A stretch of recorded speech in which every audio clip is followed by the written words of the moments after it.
আৰু মাছৰ তৰকাৰীটোতো আপোনালোকে জানেই, সেয়েহে অন্য এটি ৰেচিপি লৈ আহিছোঁ আপোনালোকৰ বাবে।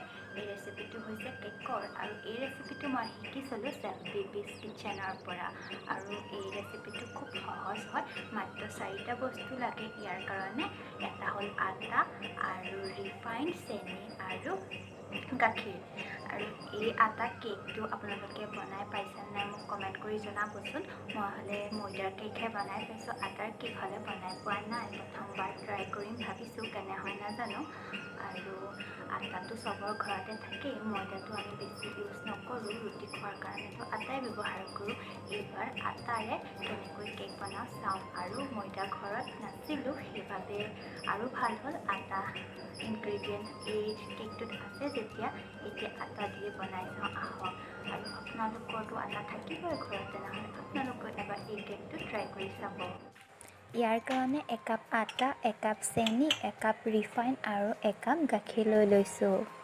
প্ৰথমতে একাপ গাখীৰ এটা বাউলত দি তাত ৰিফাইনখিনি দি ভালদৰে ফেটি ল'ম। এতিয়া একাপ চেনি এই ৰিফাইন আৰু গাখীৰখিনিত দি দিম। আৰু লাষ্টত একেবাৰে আটা গুড়িখিনি দি দিম। এনেদৰে ভালদৰে ফেটি ছফ্ট কৰি ল'ম। আৰু এই লিকুইডটো বেছি ডাঠো কৰিব নালাগে আৰু বেছি পাতলাও কৰিব নালাগে, ইমানটোতে ৰাখিব লাগে। আৰু গাখীৰ 1 কাপত যিমান লিকুইডটো হয় সিমানটোতে ৰাখিব লাগে। আৰু ইয়াত এক্সট্ৰা একো পানী ইউজ কৰিব নালাগে, ইয়াৰ মেজাৰমেণ্টটো একেবাৰে ইজি হয়। 1 কাপ গাখীৰ, 1 কাপ চেনি, 1 কাপ ৰিফাইন আৰু 1 কাপ আটা গুড়ি। বাটাৰ পেপাৰ নথকাৰ কাৰণে মই কাগজ এখনতে অলপমান অইল লগাই লৈছোঁ। এনেদৰে 1 চামুচ বেকিং পাউডাৰ আৰু 1 চামুচ চ'ডা ইয়াত দি দিছোঁ। আৰু এটা ইলাচি গুড়ি এই লিকুইডখিনিত এনেদৰে দি দিছোঁ আৰু ভালদৰে ফেটি লৈছোঁ। একেবাৰে লাষ্টত অলপমান নেমু ৰস চেপি লিকুইডখিনি চচপেনটোত দি দিছোঁ এনেদৰে।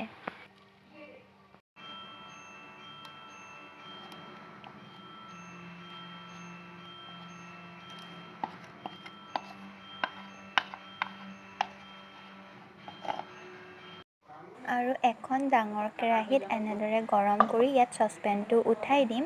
যদি আপোনালোকৰ টাৱা আছে তেনেহ'লে টাৱাও ব্যৱহাৰ কৰিব পাৰে, প্ৰেছাৰ কুকাৰতো দিব পাৰে। আৰু প্ৰেছাৰ কুকাৰত যদি ষ্টেণ্ড নাথাকে তেনেহ'লে নিমখ অকণমানো দি দিব পাৰে ওপৰত। আৰু যদি চচপেনটো পুৰাৰ চান্স থাকে তেনেহ'লে এই কেৰাহীটোত অলপমান নিমখ দি পেলাই এই চচপেনটো উঠাব পাৰে। আৰু চাওকচোন, খুব বেছি 15 মিনিটতে এইটো ফুলি আহিল আৰু ৰেডি হৈ গ'ল। এগলেছ আটাৰ কেক সঁচাকৈয়ে ধুনীয়া হৈছে। আৰু আপোনালোকে যদি এই কেকটো এবাৰ হ'লেও বনাই পোৱা নাই তেনেহ'লে এবাৰ হ'লেও ট্ৰাই কৰি চাব, খুব ধুনীয়া হয়। খাবলৈতো সঁচাকৈয়ে বৰ ধুনীয়াই হৈছিল। এই কেকটো ময়দাৰ কেকৰ নিচিনাই চাইজত আৰু টেষ্টত হৈছে। আৰু এই কেকটো মই চেফ বেবিজ কিটচেনৰ পৰা শিকিছিলোঁ আৰু সঁচাকৈ মোৰ কাৰণে এটা ভাল এক্সপিৰিয়েঞ্চ হ'ল এই কেকটো বনাই। আৰু ভাবিলোঁ আপোনালোকৰ লগতো শ্বেয়াৰ কৰি দিওঁ। আৰু তেনেহ'লে আজি এই কেক খাই আপোনালোকৰ পৰা ইমানতে বিদায় লৈছোঁ। আৰু যদি মোৰ ভিডিঅ'টো ভাল লাগিছে তেনেহ'লে লাইক, কমেণ্ট আৰু শ্বেয়াৰ কৰিব নাপাহৰিব। আৰু লগতে থকা বেল আইকনটো দবাই দিব। ধন্যবাদ।